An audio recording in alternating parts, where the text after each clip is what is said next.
An exciting race in Bahrain after a terrifying first lap crash for Romain Grosjean. Here's 7 things we learned from the 2020 Bahrain Grand Prix.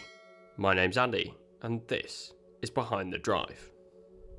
Number 1. FIA safety standards. It is difficult not to start with this point as we saw a horrifying accident during lap 1, with Grosjean's car ending up in 2 pieces and the driver ending up on fire having gone through an Armco barrier. Grosjean managed to escape from the car after 18 seconds, and the early reports are saying that he has suffered minor burns to his wrists and ankles and a suspected broken rib, which is a remarkable outcome given the size of the impact, and it could have been a devastating outcome if the current safety standards were not in place. The safety in these cars was on show, with the halo undoubtedly saving Grosjean's life after protecting his head through the impact. The halo debate is well and truly over, and I sincerely hope that this incident has changed the mind of anyone who's still against the safety device for aesthetic reasons. But it wasn't just the halo. After all the damage to the Haas car, the survival cell did its job and remained intact. The fire protection suit managed to prevent the Frenchman from suffering from further serious injuries. And on top of all of this, the support teams, including both Alan van der Merwe and Dr. Ian Roberts in the medical car, and also the marshals on the trackside, who almost got hit by some of the debris, were quickly on the scene with fire extinguishers and attempting to help the driver. Roberts was so quickly on the scene that he even reached into the flames to support the driver and take him away from the scene to the medical car. It was incredible to see Romain climbing over the barrier and away from the flames. The FIA safety team has done an incredible job over recent decades to learn from incidents like this one to ensure they protect the drivers in these unfortunate and unlikely incidents.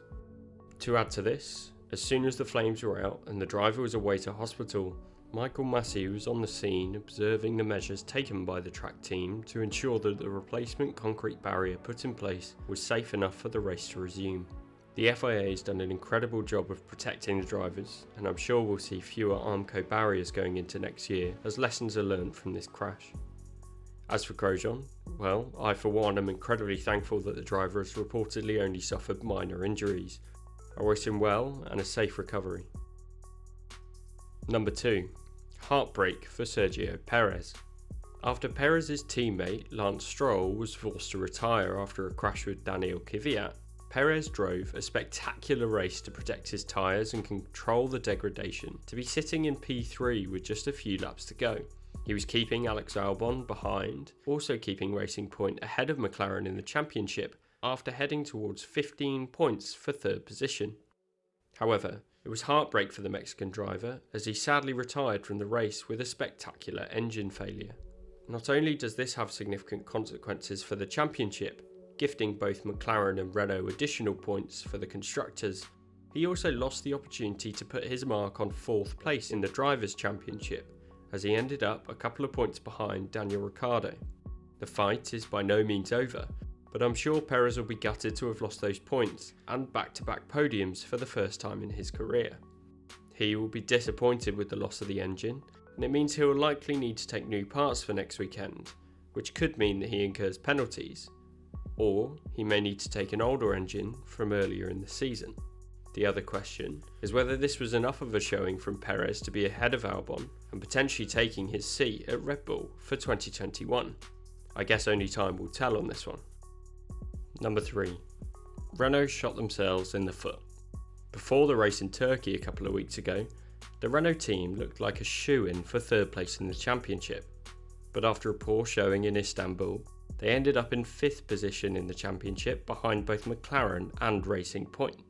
However, today on track, it seemed like the Renault cars were just damaging each other's races and costing each other time. On 2 separate occasions, Ricciardo, with younger tyres, was stuck behind Ocon, and despite the obvious differences in pace of the 2 drivers, Renault took too long to react and apply team orders to force the switch. Obviously, drivers don't want to yield positions, but sometimes, as in cases like this one where the team are in a tight battle for position in the Constructors' Championship, it is needed for the good of the team. The team were fortunate with Perez's engine failure, as it meant a rival ended up with a pointless weekend. Now the team find themselves in 5th position in the Constructors and 10 points behind the Racing Point team. Decisions like this one could cost the team world championships if they were to be in a position to fight for a championship in the future. They must learn from this going forward, and I'm sure Ricciardo is thankful that he's moving away from the team. Number 4. Alex Albon. Was it enough? Alex Albon has achieved a second podium of his career this weekend, after a heavy crash on Friday. He drove a strong race, albeit stuck behind Sergio Perez throughout. It was a lucky finish for the young Red Bull driver though, as he lucked into the final podium spot, giving Red Bull their first double podium since 2017. On top of this, he had a strong qualifying to put the car on the second row, meaning Red Bull were looking strong to be able to take the fight to Mercedes ahead of them, with 2 cars as opposed to just 1. But was this performance enough for Albon to maintain his fight for his seat and his Formula 1 future? For me, he would need to have a strong race in the last 2, and even then, it could be too little too late. Meanwhile, Sergio Perez once again performed well to put his Racing Point car ahead of Albon until that engine failure. If the door wasn't closed already, I think Albon has just a slither of hope to keep it slightly open for next year's drive. Number 5. Carlos Sainz, from 15th to 5th. Carlos Sainz was unlucky on Saturday after a rear brake failure meant he ended up 15th after qualifying. With a tough race ahead of him, Sainz drove a stellar race to make moves early on to ensure he didn't drop back through field spread. He went for a different strategy, starting the race on soft tyres, meaning he got off the grid well and made up some positions early. He continued to drive a solid race, benefiting from others not performing so well like Bottas, and Perez's unlucky engine failure to finish in 5th position. It meant that McLaren, with Lando Norris's 4th place finish, ended up outscoring the other teams for 3rd in the championship, and are now 17 points ahead of Racing Point in 4th position.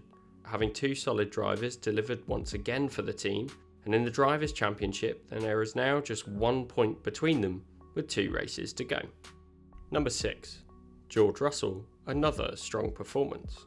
Russell reached Q2 for the 9th time this season, maintaining his 100% qualifying record as he gets closer to 2 consecutive seasons of qualifying dominance.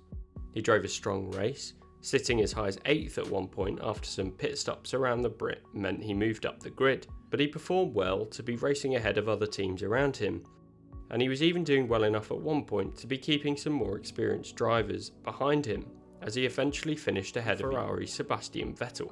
Surely points are just around the corner for George, whether it's this year or even next. Number 7. Unpredictable strategy makes for exciting racing. This Bahrain race weekend was a great example of how the tyres can really make a difference, as they took a step softer tyres compared to last year. This, combined with an abrasive track surface, meant the tyre life was shortened compared to the last time out, which was 20 months ago. The tyre life, combined with the track itself, continues to offer great racing and excellent overtaking opportunities, which is just what we need in Formula 1.